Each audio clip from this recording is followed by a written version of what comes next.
So there's clearly lots of excitement around virtual reality, but one of the realities being ignored is its classic chicken and egg dilemma that we often see in emerging consumer technologies. And on one side, you have VR hardware penetration, so high-end, head-mounted displays don't yet have the critical mass of smartphone-like penetration of hundreds of millions of units sold. And that's partly a matter of price, which will come down, but also accessibility. So there's that magic moment when someone experiences VR for the first time. But the challenge is that few people have access to even get that first taste. And especially when you look at systems like the HTC Vive that have room scale immersions that require a 5 by 7 foot space or larger. But on the other side of the chicken and egg equation is content, and there's simply not enough of it for consumers to fork over those big bucks just yet. And so content creators, correspondingly, can't yet justify the business case of investing sometimes tens of millions of dollars to reach such a small addressable market. So therein lies the chicken and egg dilemma.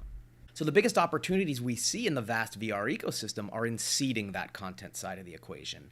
And that's not just the creative and the content itself, but all the picks and shovels, the supply chain, the supporting ecosystem that will really advance the industry and accelerate Moore's Law to bring down some of the cost of production and equipment. And that goes for highly graphical and rendered immersive content such as that created by a game engine, as well as the live capture of 3D footage like sports and entertainment. So the bottom line is that this will all be a vast ecosystem with many opportunities and points of entry, the biggest short-term gap being the content, which once again invokes the long-standing axiom, content is king.